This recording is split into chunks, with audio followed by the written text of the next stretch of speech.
Hello guys and welcome back to my channel सिर्फ IAS. तो दोस्तों, आज हम यहाँ पे पीटी 365 इकोनॉमी की करने वाले हैं। अब आप कहेंगे मैम आज पीडीएफ कैसे है सामने? तो बहुत सारे मुझे कमेंट्स आ रहे थे, बहुत सारे मुझे पर्सनल मैसेज भी आ रहे थे कि मैम आप विजन आईएएस की पीडीएफ से पढ़ा सकते हो, ये एक पब्लिकली अवेलेबल पीडीएफ है, कोई ऐसा तो नहीं है कि कोई छुपी चीज़ है और बहुत सारे चैनल्स ने पढ़ाया है तो उसमें आपको कोई प्रॉब्लम नहीं होगी। मैं डिसाइड करा ठीक है, चलिए आप लोगों के लिए कंफर्ट है अगर यही, तो हम इसी से पढ़ाएंगे। तो आइए आज कंटिन्यू करते हैं इसको, बट शुरू करने से पहले चैनल को सब्सक्राइब कर लीजिए, बेल आइकन को प्रेस करिए ताकि आपको रेगुलर अपडेट्स मिलती रहें। तो देखिए कि करके इसके सारे टॉपिक्स हम बहुत अच्छी तरह से कवर करेंगे, है ना, कोई जल्दीबाजी में सिर्फ इंग्लिश टू हिंदी करने वाले नहीं हैं। तो सबसे पहला टॉपिक जो हमारा यहाँ पे है वो है हेड टॉपिक है fiscal policy and inclusive growth का। ठीक है, तो हम काफी डिटेल से समझेंगे।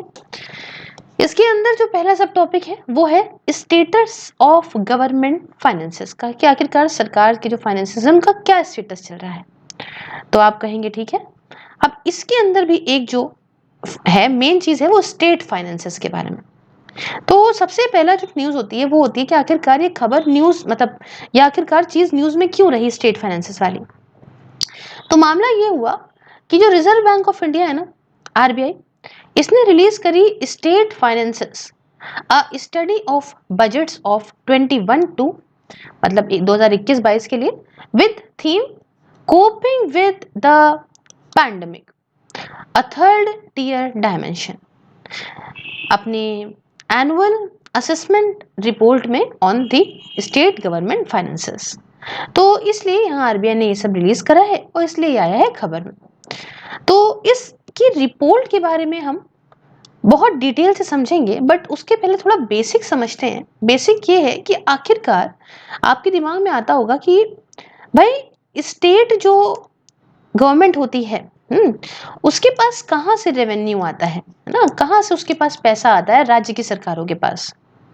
तो देखिए मोटे मोटे तौर पे तीन तरीके होते हैं। एक होता है टैक्स लगा के रेवेन्यू लेना, एक होता है नॉन टैक्स रेवेन्यू, और एक होता है ग्रांट जो मिल जाती है यूनियन गवर्नमेंट से, सेंट्रल गवर्नमेंट से। ठीक है, टैक्स, नॉन टैक्स और grant from the union government. तो पहला देखिए टैक्स रेवेन्यू से इसकी शुरुआत करते हैं। टैक्स रेवेन्यू में क्या है, दो तरह के हैं। एक तो स्टेट का खुद का टैक्स रेवेन्यू और दूसरा टैक्स डेवोल्यूशन फ्रॉम सेंटर। अब ये भी समझिए, मैं डिटेल में समझाती हूँ। तो स्टेट का जो खुद का टैक्स रेवेन्यू होता है उसमें आती है टैक्स जो ये इनकम पे लगाती है स्टेट, टैक्स जो प्रॉपर्टी और कैपिटल ट्रांजैक्शन पे स्टेट लगाती है, और टैक्स जो कमोडिटीज और सर्विसेज पे लगाती है। बाकी तो मोटे मोटे तौर पे वो टैक्स जो डेवल्यूट होता है फ्रॉम सेंटर, कि मतलब यहाँ कुछ शेयर हो गया सेंटर का, बाकी सेंटर ने स्टेट को दे दिया, इस तरीके से। अब दूसरा आता है नॉन टैक्स रेवेन्यू, जिसमें डिविडेंड्स और प्रॉफिट्स होते हैं पब्लिक सेक्टर इंटरप्राइजेस वगैरह से, फी होती है एडमिनिस्ट्रेशन सर्विसेज के लिए जो ली जाती है। तो ये सारा कुछ। और तीसरा जो ग्रांट यूनियन गवर्नमेंट दे दे, जैसे डिजास्टर रिलीफ ग्रांट मिलती है ना, ग्रांट मिलती है लोकल बॉडीज के लिए, रेवेन्यू डेफिसिट ग्रांट मिलती है ना। तो ये सब तरीके से यहाँ पे स्टेट गवर्नमेंट के पास आता है पैसा। अब जो रिपोर्ट निकाली है आरबीआई ने, थोड़ा हम इसके बारे में डिटेल से समझते हैं। सबसे पहले कंसोलिडेटेड ग्रॉस फिस्कल डेफिसिट, जिसे हम शॉर्ट में बोलेंगे जीएफडी। तो इसको बजट करा गया है 3.7% से टू ग्रॉस डोमेस्टिक प्रोडक्ट, मतलब जीडीपी का 3.7% जीएफडी रहेगा स्टेट्स के लिए फॉर 2021-22 के लिए।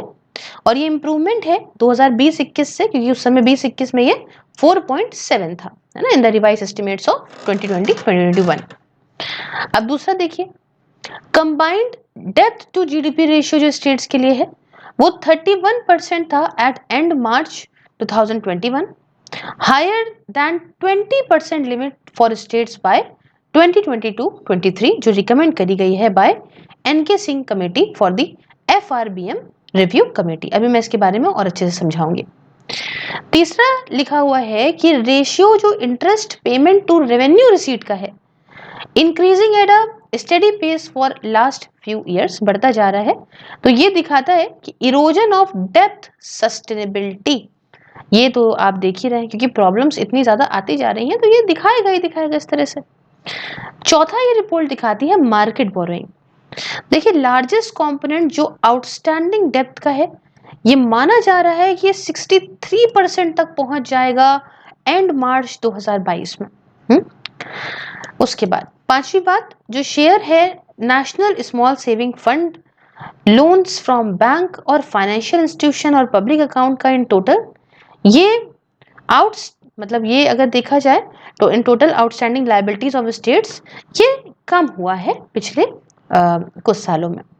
उसके साथ 15 to 25% रेवेन्यू लॉस हुआ है फाइनेंसेस पे लोकल अथॉरिटीज के। ठीक है, तो ये तो कुछ हमने बात करी पूरी हाइलाइट्स रिपोर्ट के बारे में। अब उसके बाद यहाँ समझिए इंपॉर्टेंस क्या है स्ट्रॉन्ग स्टेट रेवेन्यू की, है ना। एक वही राज्य की अगर सरकारों के पास अच्छा खासा स्टेट रेवेन्यू होगा तो इसकी क्या इंपॉर्टेंस है, थोड़ा हम समझते हैं इस बारे में। देखिए पहला, इंश्योर मैक्रो इकोनॉमिक स्टेबिलिटी। ठीक है, तो अगर हम देखें तो बड़े लेवल पे जो सारी फर्म्स हैं या बड़े लेवल पे जो चीज़ें होती हैं उनमें स्टेबिलिटी ज़्यादा होती है, क्योंकि राज्य की सरकार के पास पैसा है उन चीज़ों को मेंटेन करने के लिए, उन चीज़ों को प्रॉपर जो है रन करने के लिए। दूसरा, keep capital spending intact, employment generate होता है। ये ओवरऑल इकोनॉमिक ग्रोथ में मदद होती है। डेब्ट सस्टेनेबिलिटी रहती है कि फ्यूचर में मान लीजिए कि जो लोन लिया उससे डिफॉल्ट नहीं होती स्टेट्स, है ना, पैसा दे देती हैं प्रॉपर। तो ये सब फायदे होते हैं। तो ये पैसे के फायदे तो ये बहुत आम है। अगर आप अपने दिमाग से भी सोच के लिखेंगे तो आप यही लिखेंगे कि स्टेट को किसी भी तरह की दिक्कत नहीं होगी, बाद में हाथ नहीं फैलाना पड़ेगा। ठीक है, दूसरी बात करते हैं, कुछ दूसरे ट्रेंड्स जो कि स्टेट फाइनेंस के अंदर रहे वो क्या रहे। पहला, increase in fiscal deficit. Fiscal deficit में बढ़ोतरी देखने को मिली। ये 2.9% था 2019-20 में और ये बढ़ के 4.1% ऑफ जीडीपी हो गया 2021 में। या आप कह लो कि 2.25 लाख करोड़ से बढ़ा है। ये कितना हो गया, बहुत ज्यादा। दूसरा, एग्रीगेट पब्लिक डेप्थ जो स्टेट्स का है वो भी बढ़ा 25.1% ऑफ जीडीपी ये 2021-22 में, जो कि एक काफी बड़ा राइज था। ये 2011-12 में सिर्फ और सिर्फ 17.2% ऑफ जीडीपी था। तीसरा, स्टेट का खुद का टैक्स रेवेन्यू लार्जेस्ट सोर्स होता है रेवेन्यू का। ये एस्टिमेट करा जा रहा है कि ये 45% टोटल रेवेन्यू रिसीट का होता है या 6.7% ऑफ देयर जीएसडीपी का 21-22 के अंदर। तो अब आप कहेंगे मैम आखिरकार ये कमियां क्यों देखने को मिल रही हैं, what are the reasons for shortfall in the state finance. तो पहला तो देखिए यहाँ पे जो है ना, ये जो रेवेन्यू की आजादी है स्टेट्स को, ये कम होती जा रही है। अगर हम आपसे कहें कि आप अपने तरीके से पैसा कमा सकते हो तो इजी रहेगा चीजें। अगर हम हर चीज में आपके साथ हस्तक्षेप करते हैं तो वो कहीं ना कहीं आपके पैसे कमाने की एबिलिटी को कम करता है कि आप इसमें भी मैं बताएंगे, इसे भी हम बताएंगे। तो ये जो आज़ादी है रेवेन्यू की स्टेट्स की, ये ऑटोनॉमी यहाँ पे स्टेट्स की कम हो रही है। दूसरा, लो टैक्स ब्योंसी है। तीसरा, मतलब टैक्स रेट जानते हो कि कैसे कोई हर जगह लगना नहीं, हर जगह कटना नहीं, ये वाला हिसाब किताब। शॉर्टफॉल है टैक्स कलेक्शन में, क्यों, कोविड-19 लॉकडाउन लगे और इस वजह से टैक्स कलेक्शन में भी काफी कमी हुई। इतना भारी मात्रा में लॉकडाउन लगे हैं, इकोनॉमी ने बहुत जूझा है, तो इसमें स्टेट ने तो बहुत ज्यादा जो है वो झेला है चीजों को। उसके बाद यहाँ पे ये जो पावर डेप्थ रीस्ट्रक्चरिंग स्कीम है, इनकी परफॉर्मेंस प्लस पॉपुलिस्ट प्रोग्राम्स जैसे कि फार्म लोन का वेवर, है ना, कि अब भाई जो भी लोन दिया किसानों को उसे वेव ऑफ कर दिया, तो जब पैसा वापस ही नहीं मिला तो एक तरीके से प्रॉब्लम ही है। उसके बाद लोअर कैपिटल एक्सपेंडिचर स्टेट से, हाँ, उसके साथ यहाँ पे भाई देखो जो पैसा लगाओगे वही तो मिलेगा ना। तो अब अच्छी चीजों में लगाओगे तो पैसा वापस मिलेगा। अगर ऐसे ही एक तरफ खर्चा करते जाओगे, देखो दो तरह से खर्चे होते ना, एक तो मशीन में लगाया, इंडस्ट्री बनाई, तो उस पैसे को तो वापस मिल जाएगा, लेकिन एक वेवर दे दिया और फिर फ्री में सुविधाएं दे दी तो वो सब पैसे का कोई प्रोडक्टिव रिटर्न थोड़ी ना है। ये एक प्रॉब्लम है। उसके बाद सेस और सरचार्ज का बढ़ना ग्रॉस टैक्स रेवेन्यू के अंदर, रिडक्शन होना शेयर का यूनिफाइड फंड्स के अंदर सेंट्रल ट्रांसफर ऑफ स्टेट्स में। तो ये सारी के सारे वजह हैं जिसमें स्टेट गवर्नमेंट के पास अब पैसे की कमी होती है। उसके साथ यहाँ पे और भी चीजें हैं जो इसी का ही पार्ट है, जैसे कुछ दूसरे ट्रेंड जो हम पढ़ रहे थे ना स्टेट फाइनेंस के अंदर, उसी का पार्ट ये है कि भाई यहाँ पे देखिए लोअर प्रॉपर्टी टैक्स कलेक्शन है इंडिया के अंदर, 0.2% है जीडीपी का। अगर आप कंपेयर करो कुछ डेवलप्ड कंट्रीज से, हाँ, तो काफी कम है। क्यों? क्योंकि फैक्टर्स हैं लाइक प्रॉपर्टी अंडर वैल्यूएशन, है ना, इनकम्प्लीट प्रॉपर्टी टैक्स रिकॉर्ड्स वगैरह वगैरह, बहुत सारी चीजें हैं। तो आप इस चार्ट के माध्यम से देख सकते हो कि एवरेज शेयर क्या है टोटल रेवेन्यू रिसीट्स में। ये वाला जो है कलर वो दिखाता है आपको सेंट्रल गवर्नमेंट, और बाकी ग्रांट मिलती है जो सेंटर से। स्टेट का खुद का टैक्स रेवेन्यू क्या है, स्टेट का खुद का नॉन टैक्स रेवेन्यू क्या है। तो इस तरह से पैसा स्टेट्स वगैरह कमा रही है उसका। उसके साथ यहाँ देखिए कि strain on state finances from state owned power distribution companies, है ना। तो ये डिस्कॉम का डेथ, आप समझ रहे हैं। लोग क्या करते हैं, बिजली यूज कर लेते हैं और बिजली यूज करने के बाद बिजली का बिल नहीं देते, न जाने कितना कितना बिल हो जाता है। हाँ, तो ये सब घाटा ही है बहुत बुरी तरह से स्टेट्स को। तो अब यहाँ पे सरकार ने, सेंटर ने क्या कदम उठाए हैं और आरबीआई ने क्या कदम उठाए हैं स्टेट्स को सपोर्ट करने के लिए। सबसे पहला, reform link additional borrowing space for 2020-2021। तो मई 2020 में सेंट्रल गवर्नमेंट ने परमिट करा स्टेट्स को कि आप अपना फिस्कल डेफिसिट लिमिट को बढ़ाइए। ये 3% जीएसडीपी से बढ़ा के यहाँ पे 5% जीएसडीपी का करिए 2020-21 में। उसके साथ इसमें से 2% इंक्रीज और 1% इंक्रीज जीएसडीपी के अंदर ये परमिट किया गया जब ये रिफॉर्म्स कंप्लीट हो जाएंगे कुछ 4 एरियाज में, है ना। मतलब 0.25% चल रहा है ना जीएसडीपी का हर एक रिफॉर्म पे, तभी तो 0.25 इंटू 4 करो, 4 रिफॉर्म्स हो जाएंगे, तो ये 1% बढ़ जाएगा पूरा। ठीक है। अब कौन से 4 रिफॉर्म है? One nation one ration card, ease of doing business, urban local body और पावर डिस्ट्रीब्यूशन। दूसरा, स्पेशल असिस्टेंस स्टेट को दी जाएगी कैपिटल एक्सपेंडिचर के लिए फॉर 2021-22। इस स्कीम के अंदर स्टेट्स को प्रोवाइड किया जाएगा इंटरेस्ट फ्री लोन, कोई ब्याज नहीं देना है लोन के ऊपर। कितने? 15 करोड़ रुपए तक 2021-22 में, जिस लोन को रीपे करना होगा 50 सालों के बाद। तो होता क्या है कि अगर मान लो कि आपको कोई बिजनेस करना है, ठीक है, उस बिजनेस में आपको कुछ 10 लाख रुपए चाहिए, ठीक है, मैंने आपको 10 लाख रुपए दे दिए, लेकिन आपसे कहा कि भाई अब मुझे अगले महीने से इसकी इंस्टॉलमेंट देने लगना। अब अगले महीने तक आप बिजनेस नहीं सेटअप कर पाए, आपको उस बिजनेस को सेटअप करने में 2 महीना लगेगा या 3 महीना लगेगा।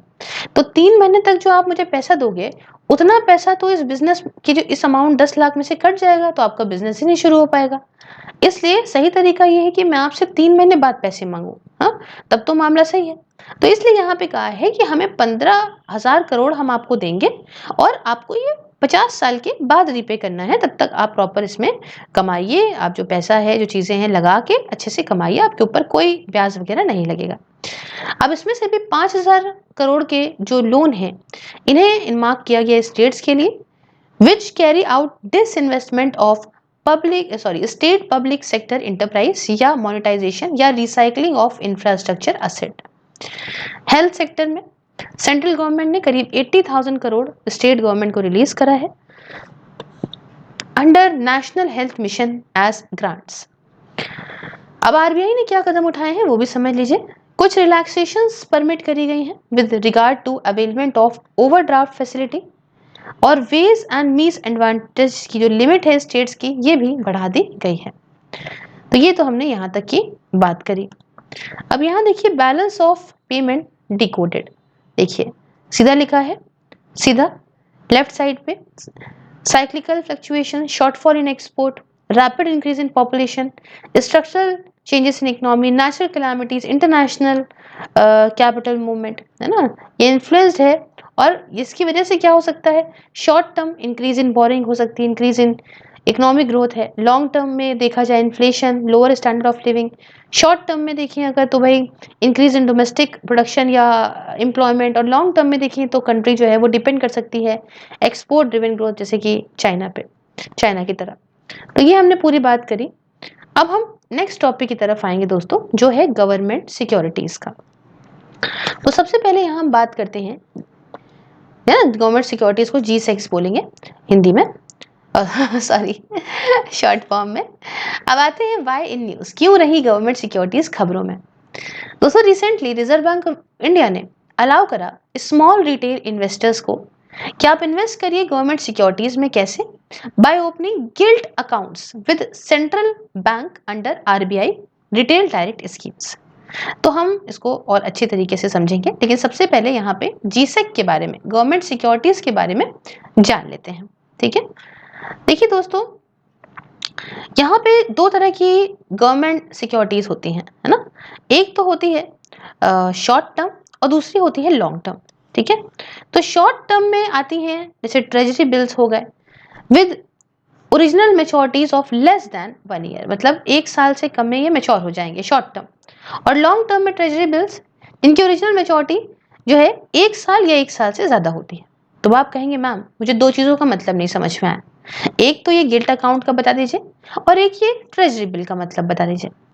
देखिए ट्रेजरी बिल या टी बिल ये एक मनी मार्केट इंस्ट्रूमेंट है और इसलिए ये एक शॉर्ट टर्म डेप्थ इंस्ट्रूमेंट है, मतलब कुछ वक्त के लिए, आप 1 साल से कम के लिए आप चाहें तो इनसे, इसके थ्रू पैसा रेज कर सकते हैं। ठीक है, और ये शॉर्ट टर्म, ये डेप्थ इंस्ट्रूमेंट है जो सरकार, गवर्नमेंट ऑफ इंडिया इशू करती है और प्रेजेंटली इशू करे जाते हैं 3 टेन्योर में, नेमली 91 डे के लिए, दूसरा 182 डे के लिए और तीसरा 364 डेज के लिए। देख रहे हैं आप, 1 साल से कम है। ट्रेजरी बिल्स ये 0 कूपन सिक्योरिटीज होते हैं, इसमें कोई भी इंटरेस्ट नहीं पे होता। एंड तीसरा, इंस्टेड ये इशू करे जाते हैं डिस्काउंट पे एंड रिडीम करे जाते हैं फेस वैल्यू पे। समझिएगा, इंटरेस्ट नहीं मिल रहा है, लेकिन अगर 100 रुपए का है तो आपको सपोज ये 90 रुपए का मिल गया, और लेकिन जब आपने रिडीम करा तो 100 रुपए में किया, तो आपको 10 रुपए का फायदा हुआ ना। हाँ, तो ये फायदा आपको मिलेगा, ना कि 100 रुपए का है तो उस पर कोई इंटरेस्ट, ऐसा कुछ नहीं। ठीक है, अब दूसरी बात, डेटेड G-SEC के बारे में जान लीजिए क्या होता है। डेटेड G-SEC मतलब dated G securities, just a second. हाँ, तो ये ऐसी सिक्योरिटीज होती हैं जिनमें फिक्स्ड या फ्लोटिंग कूपन, मतलब फिक्स या फ्लोटिंग इंटरेस्ट रेट यहाँ पे होता है फेस वैल्यू पे, हाफ ईयरली बेसिस पे। जैसे 100 रुपए का है तो उस पे हाफ ईयरली बेसिस पे जो भी फिक्स रेट है या फ्लोटिंग रेट है उसके हिसाब से इंटरेस्ट मिलेगा। जनरली जो टेन्योर होता है डेटेड सिक्योरिटीज का वो 5 साल से 40 साल तक होता है। ठीक है, इतनी बात आपको समझ में आई क्या है क्या नहीं। अब आइए यहाँ समझते हैं। अब वापस से आते हैं अपने left side of the section पे और आपको थोड़ा डिटेल में समझाते हैं। तो हम पहले गिल्ट्स अकाउंट समझ रहे थे। देखिए गिल्ट अकाउंट क्या होता है, यहाँ नहीं दिया है लेकिन मैं आपको समझा देती हूँ। ये जो गिल्ट अकाउंट होता है ना, ये अकाउंट जो है ओपन या मेंटेन करा जाता है फॉर होल्डिंग गवर्नमेंट सिक्योरिटीज। ठीक है, ये अकाउंट तब ओपन करते हैं, इस अकाउंट में ही गवर्नमेंट सिक्योरिटीज आती हैं, और ये एंटिटी या कोई पर्सन, इंक्लूडिंग अ पर्सन जो इंडिया के बाहर रहता हो, है ना, with a custodian permitted by the reserve Bank of India, इसके पास परमिशन होती है कि ओपन या मेंटेन कर सकते हैं customary subsidiary general ledger account को पब्लिक डेप्थ ऑफिस से। ठीक है, तो ये तो हमने थोड़ा सा बता दिया ताकि आपको भी समझ में आए, आसानी हो। चलिए, तो अब थोड़ी बातें समझते हैं ये जो G-SEC या गिल्ट अकाउंट है इनके बारे में और अच्छे से। हाँ, देखिए, गवर्नमेंट सिक्योरिटी एक ट्रेडेबल इंस्ट्रूमेंट है। ट्रेडेबल इंस्ट्रूमेंट है, इशू करती है सेंट्रल गवर्नमेंट या स्टेट गवर्नमेंट, दोनों ही करती है, इस बात को याद रखिएगा। अब 2 तरह की होती हैं, मैंने यहाँ शॉर्ट टर्म लॉन्ग टर्म दोनों ही बता दी। इंडिया के अंदर सेंट्रल गवर्नमेंट इशू करती है दोनों ट्रेजरी बिल्स को और बॉन्ड्स को। ठीक है, या फिर आप कह लो कि डेटेड सिक्योरिटीज को। वाइल देखिए, याद रखिएगा ये चीज देख लीजिए, इंडिया के अंदर सेंट्रल गवर्नमेंट इशू करती है दोनों को, ट्रेजरी बिल्स को और बॉन्ड्स या डेटेड सिक्योरिटीज को, जिसको मैंने आपको यहाँ और यहाँ दोनों समझाया। लेकिन जो स्टेट गवर्नमेंट है वो सिर्फ और सिर्फ बॉन्ड या डेटेड सिक्योरिटी ही इशू करती है। ठीक है, जो कि कही जाती है स्टेट डेवलपमेंट लोन्स, SDLs। ये एक्नॉलेज करती है सरकार के डेप्थ ऑब्लिगेशन को, और प्रैक्टिकली इसमें कोई रिस्क या डिफॉल्ट नहीं होता, इसलिए इसको risk free guilt aged instrument भी बोलते हैं। अब गिल्ट अकाउंट में बता चुकी हूँ, नीचे दिया हुआ था मैंने देखा नहीं, इसका मतलब होता है कि कैसा अकाउंट जिसे ओपन या मेंटेन करा जाता है सरकारी सिक्योरिटीज को होल्ड करने के लिए एंटिटी या पर्सन जो परमिट करा जाए by the reserve Bank of India. ठीक है, और ये भी मैंने बताया कि इन केस पर्सन इंडिया के बाहर रहता है तो जो एक्टिविटीज हैं या एक्टिविटीज जो होंगी ऑपरेशन में, मेंटेनेंस में इस गिल्ड अकाउंट की, इसे गवर्न करा जाएगा foreign exchange management act FEMA 2000 के तहत और रेगुलेशन जो भी फ्रेम है इसके अंडर उसके तहत। ठीक है, अब यहाँ पे फायदा क्या होता है गवर्नमेंट सिक्योरिटीज का, ये समझते हैं।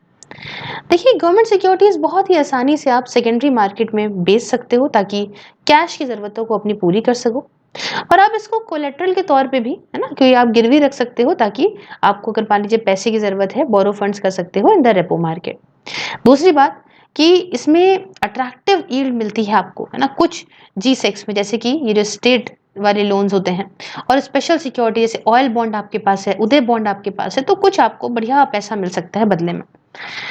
तीसरी बात, ये मदद करता है आरबीआई को मैनेज करने में लिक्विडिटी को मार्केट के अंदर ओपन मार्केट ऑपरेशंस के माध्यम से, है ना, कि मानो भाई सपोज करो कि मार्केट में बहुत पैसा है, हाँ, और उसके चक्कर में बड़ा इन्फ्लेशन आ रखा है, तो आरबीआई क्या करेगा, हंसते खेलते हुए इनको इशू कर देगा और लोग जो है तड़ा तड़ फायदे के चक्कर में इसको खरीदने लगेंगे, और जब इसको खरीदने लगेंगे तो ऑटोमेटिकली पैसा जो है वो आरबीआई के पास चला जाएगा और बदले में लोगों के पास आ जाएगा ये कागज।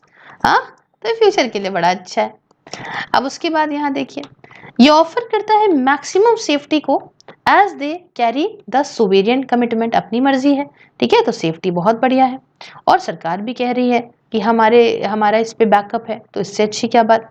हाँ, उसके बाद risk free and investor friendly settlement है, सेटलमेंट सिस्टम है। कैसे? By using delivery versus payment system. इसका मतलब कि आप साइमल्टेनियस ट्रांसफर कर सकते हैं सिक्योरिटीज को by seller and fund transfer from the buyer. फटाफट काम हो रहा है कि नहीं, ये दिया और ये लिया पैसा। हाँ, उसके साथ फ्लेक्सिबल इन्वेस्टमेंट ऑप्शंस हैं इन्वेस्टर्स के लिए। कैसे? बहुत सारी मैच्योरिटीज पीरियड है, मैंने आपको बताया 91 डेज से 40 ईयर्स तक, जो भी लेना है तुमको वो सब ले लो। हाँ, ट्रेजरी बिल्स चाहो वो ले लो, चाहो बॉन्ड ले लो। तो अब बॉन्ड यील्ड्स डिकोटेड, आओ समझते हैं थोड़ा सा। देखो, मेजर रिस्क जो इन्वॉल्व है इसके अंदर, लिक्विडिटी रिस्क। इसका मतलब inability of an investor to liquidate, मतलब सेल करना अपनी होल्डिंग्स को ड्यू टू नो बायर। मान लो कोई खरीदार ही नहीं है तो कहाँ बेचेगा इस सिक्योरिटी को इन्वेस्टर। दूसरा मार्केट रिस्क है, क्योंकि प्राइसेस जो सिक्योरिटीज के, मानो कुछ ऐसा हो कि एडवर्सली चेंज हो from changes in the bond yields, तो दिक्कत आ जाएगी। तीसरा, री इन्वेस्टमेंट का रिस्क है, क्योंकि कैश फ्लो जो होता है जी सेक्स में, इसमें कूपन होता है हर हाफ ईयर पे, है ना, हर आधे साल पे। तो यहाँ पे हाँ ठीक है, ऐसे ऐसा ले लो, ऐसा। हाँ, तो कैश फ्लो की जरूरत होती है री इन्वेस्ट करने के लिए whenever they are paid. इससे क्या होता है, सिचुएशन आती है री इन्वेस्टमेंट की at lower yield prevalent at time. तो अब यहाँ समझो ये क्या चल रहा है। देखो, चीजें ऐसे लीड करिए ना, can lead to, can increase due to. अभी देखो क्या चल रहा है, fall in price of the bonds.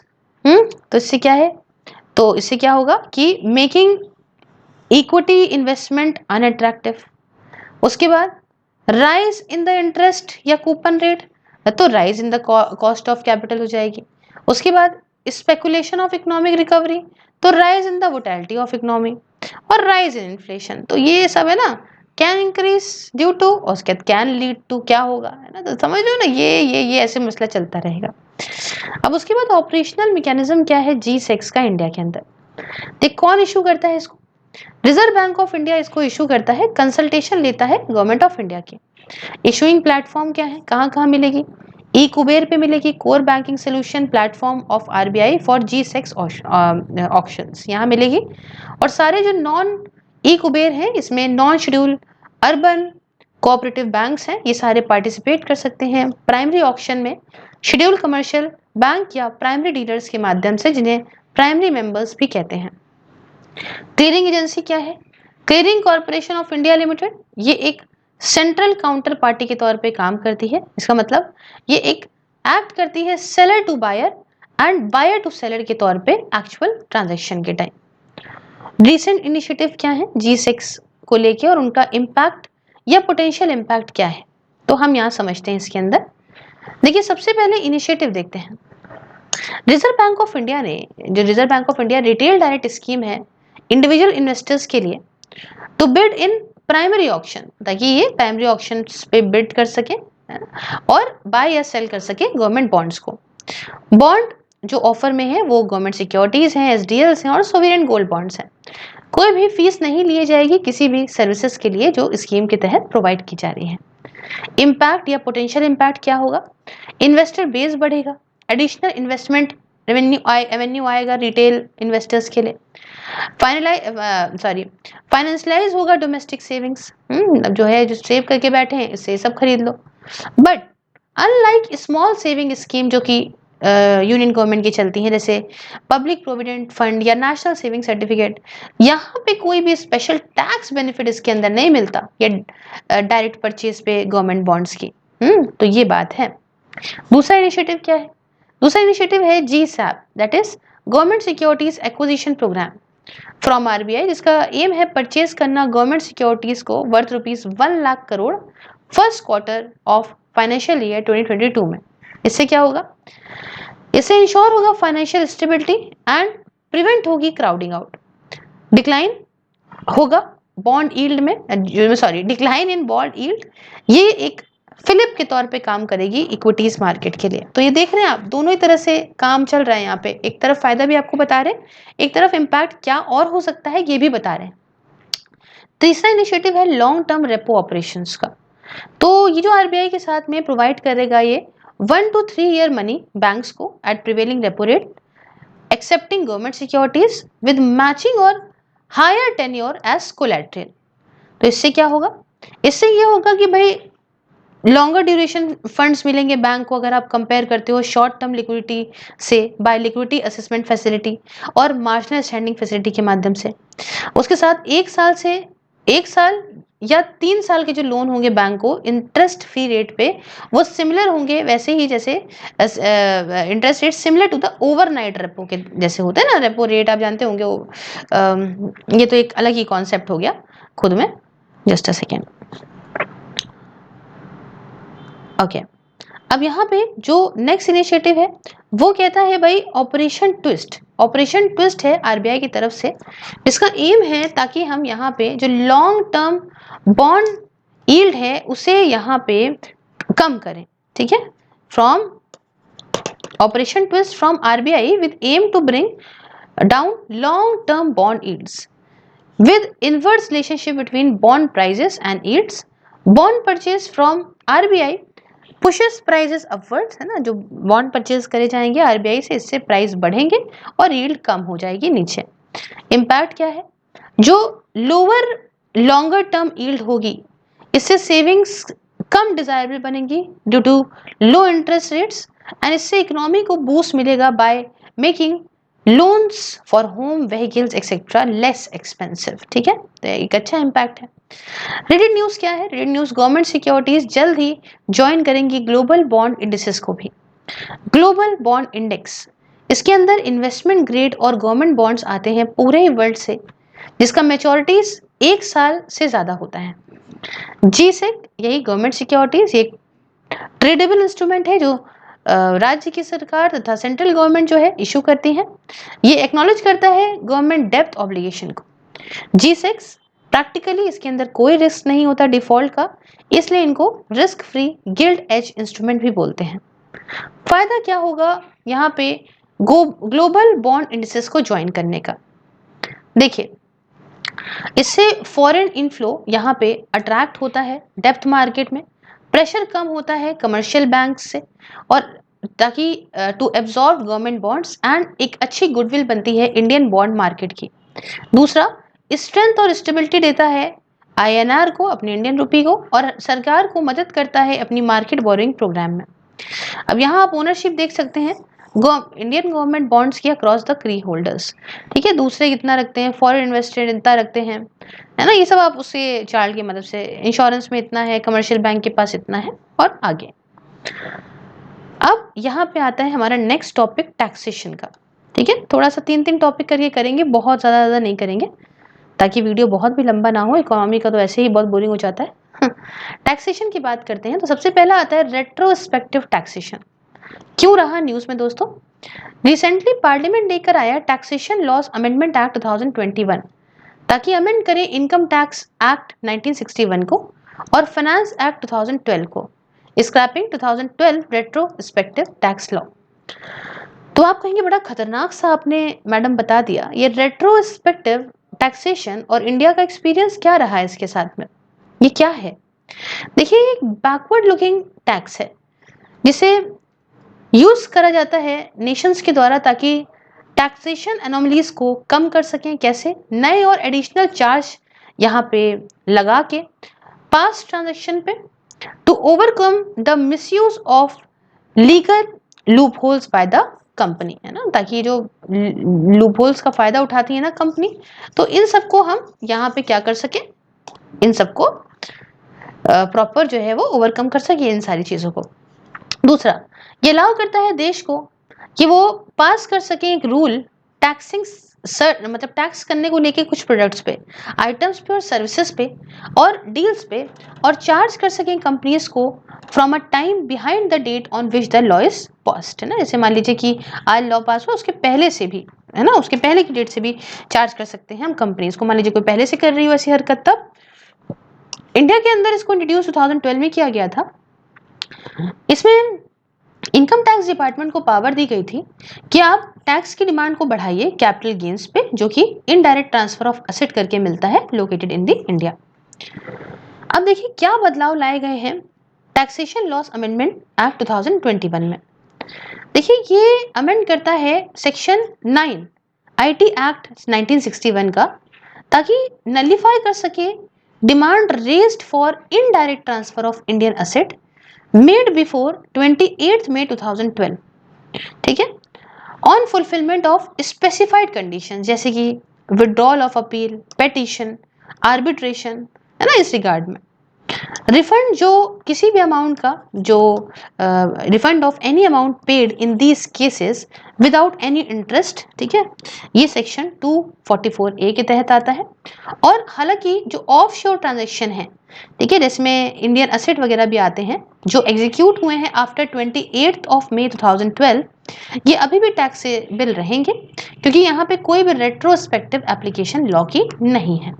तो अब यहाँ पे देखिए सोवरेन राइट क्या है टैक्स और उसके लिमिट्स का।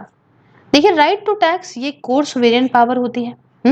संविधान जो देश का है वो सरकार को पावर देता है कि आप टैक्स लगा सकती हैं, चार्ज कर सकती हैं टैक्सेस को, या चार्ज कर सकती हैं टैक्सेस को accept by the authority of law. हालांकि ये अपहेल्ड है by investor state dispute settlement tribunals as well. जो बायलेटरल इन्वेस्टमेंट ट्रीटी है वो कुछ लिमिट्स भी लगाती है, जैसे कि राइट इस राइट पे, जैसे कि एक्सप्रोप्रिएशन, इसका मतलब कि नो कन्फिस्केशन और claim on property against owner wishes from government, ये बात याद रखिएगा। दूसरा, फेयर एंड इक्विटेबल ट्रीटमेंट, इसका मतलब टैक्सेस कोई भेदभाव वाले नहीं होने चाहिए, डिस्क्रिमिनेटरी नहीं होने चाहिए। इवन 2016 में इंडिया ने फ्रेम किया था एक मॉडल बीआईटी, जिसमें excluding taxation measures from its scope, इसमें जो रिड्यूसिंग स्कोप ऑफ आईएसडीएस, कि भाई ये इंटरफेयर नहीं कर सकते हैं सोवरेन राइट टू टैक्स में। तो ये बात है। कंक्लूजन की बात करते हैं तो जो नया लॉ है इससे ज़्यादा ट्रांसपेरेंट, स्टेबल और प्रेडिक्टेबल टैक्सेशन रिजाइम आएगा, ज़्यादा पॉजिटिव सिग्नल रहेंगे इन्वेस्टर्स को on ability to India to sort out legacy issues, investment बढ़ेंगे स्टेबल ऑपरेटिंग एनवायरनमेंट में, और हेल्प होगा अर्ली रिकवरी में कोविड-19 से by expanding our industrial base for increase tax base, higher growth होगी, अच्छी वर्क अपॉर्चुनिटीज होंगी। तो फिलहाल इस लेक्चर में इतना ही। नेक्स्ट टॉपिक हम अपना ग्लोबल मिनिमम कॉर्पोरेट टैक्स करेंगे। फिलहाल आप मुझे बताइए, आपको कोई भी इशू लगा हो मुझे कमेंट बॉक्स में जरूर लिखिएगा। Thank you so much for watching, मिलते हैं जल्दी नेक्स्ट वीडियो में। जय हिंद, जय भारत।